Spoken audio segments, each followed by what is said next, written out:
nə gözəl görsənliyə, hə?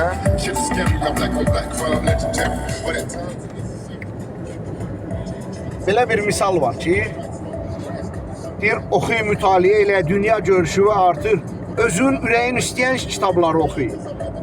Vacib deyil ki, Einstein nisbilik nəzəriyyəsini oxuyasan və yaxud da ki, Jordan Peterson'ın psixologiyaya aid kitablarını, özün ürəyin nə istəyirsə onu. Və burada çox gözəl bir stat düşür yada.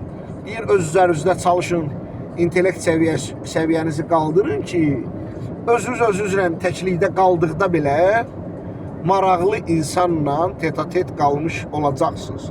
Yəni, insan daxili məndən ibarətdir, şuur özü bir neçə oblastlardan ibarətdir.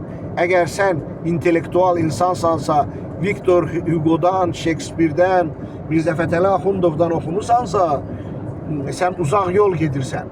Hətta təklikdə olanda belə özünlə gözəl həmsöhbət ola bilərsən. Məsələn, Axundovun Aldadılmış Kəvakib əsərin Nikola Machiavelli'nin Hökümdar əsəri ilə müqayisə eləyə bilərsən. Nikola Machiavelli 500 il bundan qabaq yazıb, Mirzə Fətəli Axundov 250 il bundan öncə yazıb və mən hər ikisini oxuyub dərk eləmişəm ki, Mirzə Fətəli Axundov 100% Nikola Machiavelli'nin Hökümdar, Qosudar əsərin oxumuşmuş. Çünki Aldanılmış Kəvakibin süjet xəttində, belə demək olarsa, sadəcə personajların adı dəyişib, süjet xətti demək olar ki, eynidir. Və bu tam ciddi olmaq olmaz. Bir dənə də maraqlı bir şey deyim sizə. Məsələn, musiqi aləmində plagiat deyəndə 4 not, bilmirəm, 5 not ardıcıl olaraq hər hansı bizdə indi güya ki, təzə mahnılar çıxır filan olur. Oradan-buradan oxururlar, ən xüsusda türklər.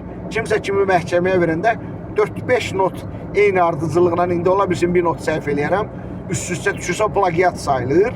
Yəni, indi ona fikir verən yoxdur. Bu mahnının quyruğundan kəsirlər, o mahnıya calayırlar, bu qədər.